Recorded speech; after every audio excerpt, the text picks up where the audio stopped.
তো বেগম খালেদা জিয়ার জানাজা হওয়ার পরে আহলে হাদিসের কিছু কিছু শায়েখ ফতোয়া দিচ্ছে, বলতেছে খালেদা জিয়ার জানাজা হয়নি, জানাজা বাতিল, জানাজা ভুল হয়েছে, আবার নতুন করে জানাজা পড়তে হবে। কারণ যিনি নামাজের ইমামতিত্ব করেছে, জাতীয় মসজিদের যিনি খতিব আল্লামা আব্দুল মালেক হাফিজাহুল্লাহ, বলতেছে উনি জানাজা পড়তে গিয়ে সূরা ফাতিহা পড়েনি, এই জন্য জানাজা হয়নি, আবার নতুন করে জানাজা পড়তে হবে। কি ফতোয়াবাজি চিন্তা করে দেখছেন? মানে খালেদা জিয়াকে আবার কবর থেকে তুলে আবার 32 লাখ লোক জোগাইয়া জানাজা পড়া লাগবে। এরাই হলো জাতির সবচাইতে বড় ফিতনাবাজ। এই শরীয়তের ফয়সালা ভালো করে বুঝবেন। জানাজার নামাজ পড়ার নিয়ম কি ভালো করে লক্ষ্য করেন। জানাজার নামাজ সূরা ফাতিহা পড়লেও নামাজ হয়, সূরা ফাতিহা না পড়লেও। কারণ বিশেষ করে আমরা আহলে সুন্নাত ওয়াল জামাত, আমরা হানাফি মাযহাব অনুসরণ করি। হানাফি মাযহাবের ফতোয়া হলো সূরা ফাতিহা না পড়লেও জানাজা। তবে সানা পড়ার পরে যদি কেউ সূরা ফাতিহা পড়ে দোয়া হিসেবে, সানা হিসেবে, সে পড়তে পারবে, কোনো সমস্যা। যারা সূরা ফাতিহা পড়ে আমরা তো তাদের বিরুদ্ধে যুদ্ধ করি না, পড়েন, কোনো আপত্তি নেই।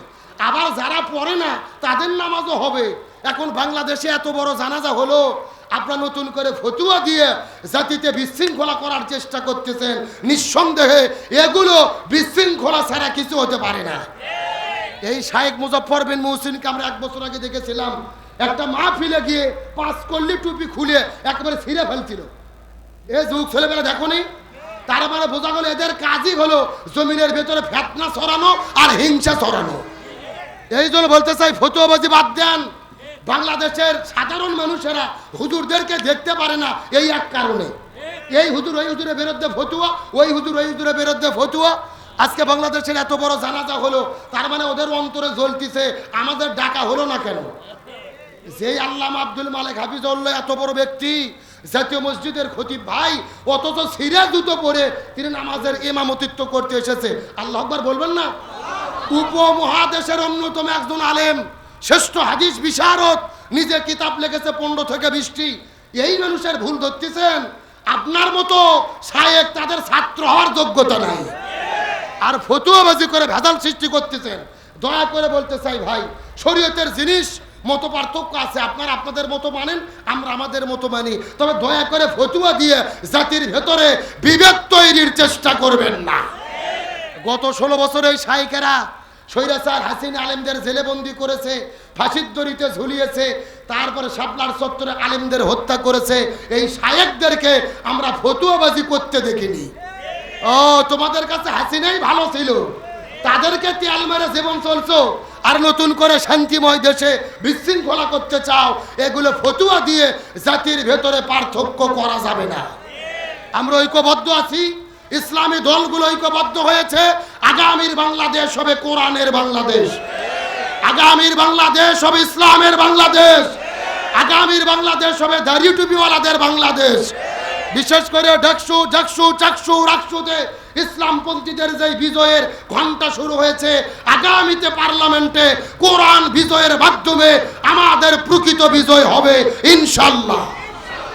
আল্লাহ তাআলা আমাদের একতাবদ্ধ থাকার তৌফিক দিক বলে আমিন।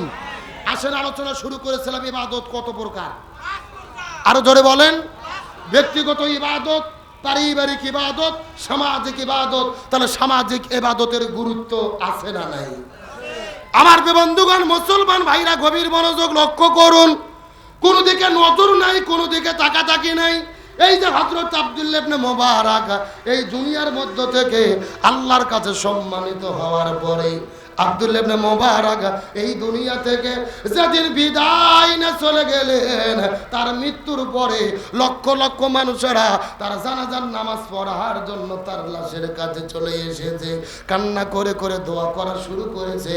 তার মানে বোঝা গেল মুসলমান ভাইরা, এই দুনিয়াতে থেকে যদি ভালো মানুষ বিদায় নিয়ে চলে যায়, মানুষেরা তা বলে, আমার নবী হাদিস শরীফের মধ্যে বলে, একটা মানুষ বিদায় নেওয়ার পরে মানুষেরা কান্না করে করে তার জন্য যদি দোয়া করে, এটা হলো জান্নাতি ব্যক্তির মৃত্যুর আলামত। কিন্তু কোন মানুষ বিদায় নেওয়ার পরে মানুষেরা যদি তার মৃত্যুতে খুশি হয়, আলহামদুলিল্লাহ বলে, এটা জান্নাতি ব্যক্তির মৃত্যুর আলামত নয়, এটাই হলো জাহান্নামী ব্যক্তির মৃত্যুর আলামত।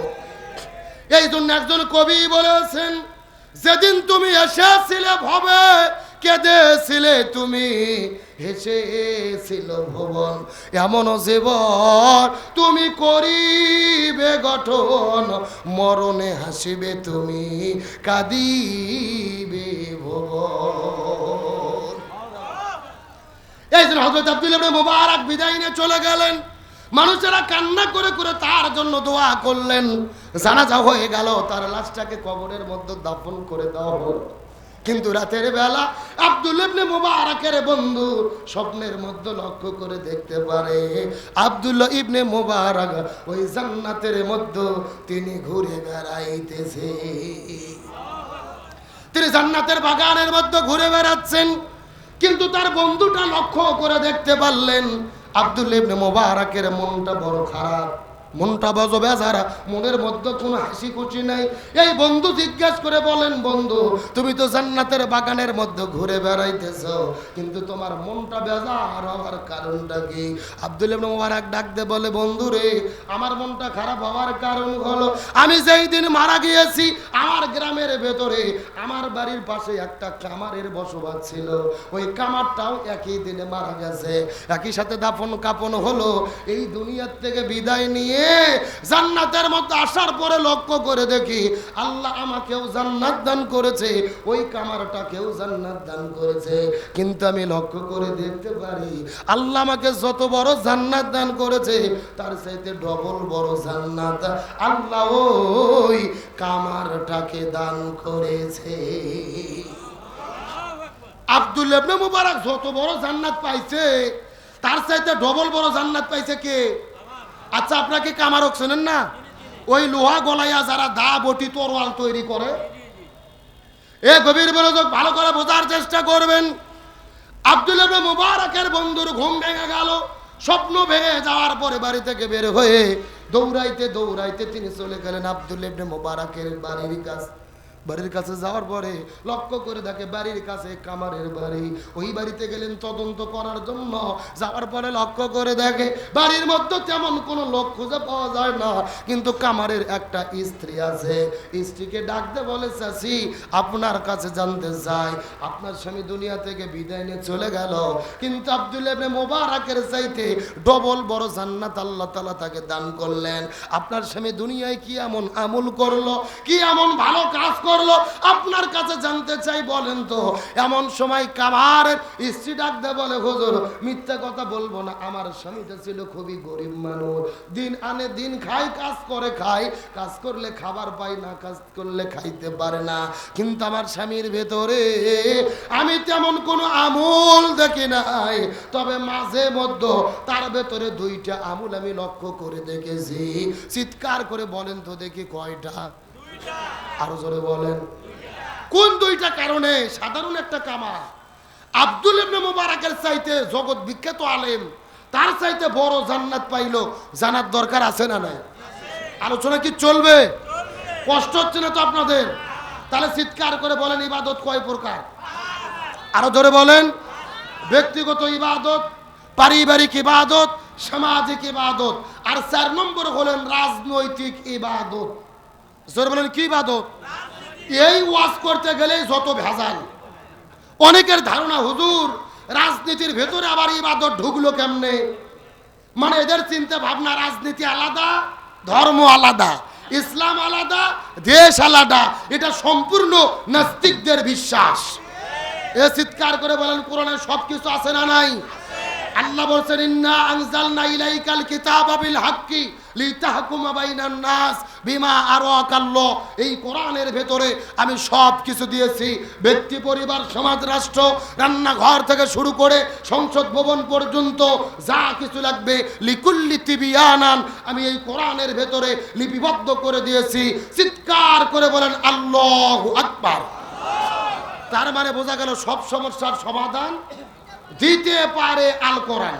আমি যখন বলবো সব সমস্যার সমাধান, আপনি বলবেন দিতে পারে আল কোরআন, বললে কি কষ্ট হবে?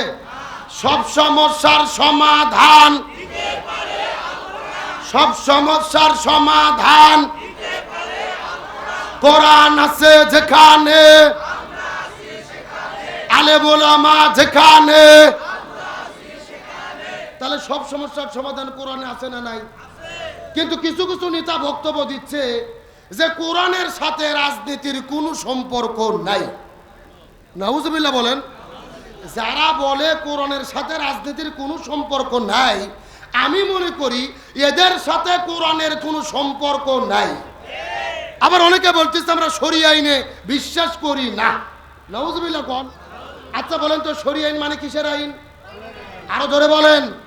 শরিয়া আইন মানে হলো কোরআনের আইন, শরিয়া আইন মানে হলো হাদিসের আইন, শরিয়া আইন মানে হলো আল্লাহর আইন, শরিয়া আইন মানে হলো রসুলের আইন। সুতরাং যারা বলে আমরা শরিয়া আইন বিশ্বাস করি না, এরা কখনো মুসলমানের বাচ্চা হতে পারে না। আজকে আমরা কোরআনের আইনের কথা বলি, অনেকে আমাদেরকে বলে আমরা নাকি ধর্ম ব্যবসা করি। কি ব্যবসা করি? মানে আমরা হুজুরেরা নাকি ধর্ম ব্যবসা করি।